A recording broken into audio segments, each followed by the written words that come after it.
सो दोस्तों, container corporation of India जो कि एक सरकारी कंपनी देखने को मिल जाती है। तो इस कंपनी ने अपने Q1 के नंबर्स डिस्क्लोज कर दिए दोस्तों। सबसे पहले तो कंपनी ने या फिर कंपनी के बोर्ड ऑफ डायरेक्टर ने अपने फाइनेंशियल रिजल्ट्स को अप्रूवल दे दिया है। उसके साथ ही कंपनी ने इंटरिम डिविडेंड भी अनाउंस कर दिया है दोस्तों। सो यहाँ पर देखिए, कंपनी ने बताकर भी रखा है कि इंटरिम डिविडेंड से रिलेटेड सेकंड पॉइंट, सो ₹1.60 पर इक्विटी शेयर का जो है कंपनी ने डिविडेंड अनाउंस कर दिया है। और इसमें 121 करोड़ खर्च होंगे, ऐसा भी कंपनी ने बता करके रखा है। और इसके लिए जो रिकॉर्ड डेट रहने वाली है, सो रहने वाली है दोस्तों 13 अगस्त 2025। सो 13 अगस्त को या फिर उसके पहले अगर आपके अकाउंट में कॉनकोर के शेयर रहेंगे तो आपको जो है ये डिविडेंड मिल जाएगा, या फिर इसके लिए आप जो है एलिजिबल हो जाओगे दोस्तों। और उसके बाद में कंपनी ने पेमेंट डेट भी बता करके रखी है कि इस डिविडेंड का पेमेंट 24 तारीख को या फिर 24 तारीख के बाद 30 दिन के अंदर किया जाएगा, ऐसा कंपनी ने बता करके रखा है। तो ये था डिविडेंड से रिलेटेड। अब देखेंगे कंपनी के एक्चुअल नंबर्स। दोस्तों, हम लोग आ चुके हैं कंपनी के कंसोलिडेटेड नंबर्स के ऊपर। ऑल अमाउंट जो है हमें रुपीज इन क्रोर्स में देखने को मिल रहे हैं। तो यहाँ पर देखिए, कंपनी ने जो है एक ही पेज पे स्टैंड अलोन और कंसोलिडेटेड नंबर दिए हैं। मैं आपको जो है अच्छी तरह से समझा दूंगा, जहां जहां पर मैं हाईलाइट करूंगा वहां पर सिर्फ आपने ध्यान रखना है। कैसा रहा कंपनी का रेवेन्यू? तो कंपनी का इस क्वार्टर का जो रेवेन्यू है वो है दोस्तों 2153 करोड़। पिछले क्वार्टर में था 2287 करोड़ और पिछले साल 2103 करोड़ का जो है कंपनी ने रेवेन्यू जनरेट किया था। तो ईयर ऑन ईयर बेसिस पे 2103 का 2153 करोड़ हो चुका है, यानी कि ईयरली स्लाइटली अब देखने को मिल रहा है कंपनी का रेवेन्यू, और क्वार्टरली 2287 का 2153, यानी कि क्वार्टरली कंपनी का रेवेन्यू हमें डाउन जाता हुआ देखने को मिल रहा है।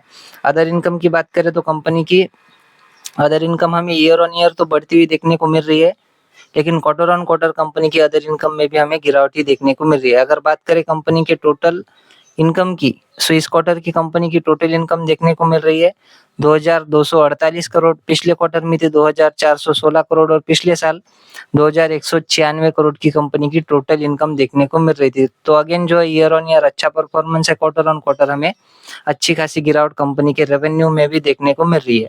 बाद में अगर देखें कंपनी के खर्चों को, देखिए कंपनी के इस क्वार्टर के जो खर्चे है वो है 1899 करोड़ के। पिछले क्वार्टर में 2024 करोड़ के खर्चे किए थे और पिछले साल कंपनी ने 1849 करोड़ के खर्चे कर रखे थे दोस्तों। 1850 ही पकड़ लीजिए राउंड फिगर।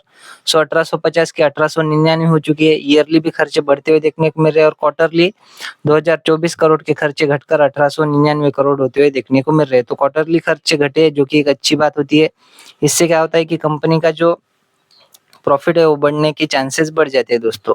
बाद में देखेंगे कंपनी का टैक्स के पहले का प्रॉफिट। तो इस क्वार्टर का है दोस्तों 349 करोड़। पिछले क्वार्टर में था 391 करोड़ और पिछले साल 347 करोड़ का जो है कंपनी ने टैक्स के पहले प्रॉफिट जनरेट किया था। तो 347 का ईयर ऑन ईयर बेसिस पे बढ़कर 349 करोड़ हो चुका है। हालांकि स्लाइटली अब देखने को मिल रहा है, इतना कुछ मतलब शानदार परफॉर्मेंस नहीं है। और क्वार्टर ऑन क्वार्टर तो 391 का जो है टैक्स के पहले का प्रॉफिट हमें घटकर 349 करोड़ होता हुआ देखने को मिल रहा है। तो क्वार्टरली हमें हर तरफ से गिरावट ही देखने को मिल रही है। बाद में अगर बात करें कंपनी के नेट प्रॉफिट की,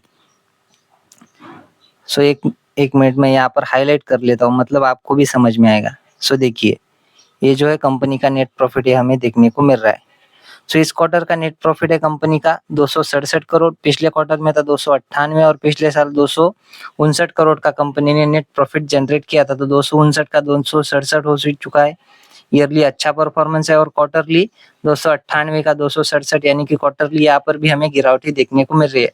ओवरऑल अगर मैं बात करूँ तो दोस्तों कंपनी के क्वार्टरली नंबर हमें क्वार्टर ऑन क्वार्टर अगर कंपेयर करेंगे तो खराब ही देखने को मिल रहे हैं। ईयरली जो है कंपनी के नंबर अच्छे खासे हमें आते हुए नजर आ रहे।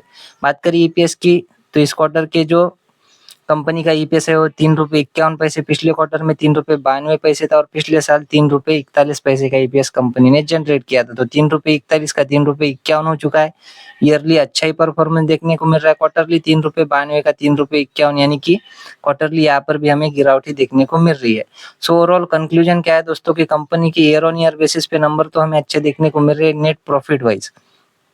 हालांकि रेवेन्यू में एक बार देख लेते हैं कि रेवेन्यू में जो है हमें वहां पर भी हमें स्लाइटली अप कंपनी का परफॉर्मेंस देखने को मिल रहा है, लेकिन क्वार्टर ऑन क्वार्टर कंपनी का रिजल्ट बहुत ही खराब हमें देखने को मिल रहा है दोस्तों। सो आशा करता हूँ वीडियो आपको अच्छी लगी होगी। अगर अच्छी लगी हो तो वीडियो को लाइक और चैनल को सब्सक्राइब भी कर लेना। मिलते हैं नेक्स्ट वीडियो में, तब तक के लिए धन्यवाद, बाय बाय।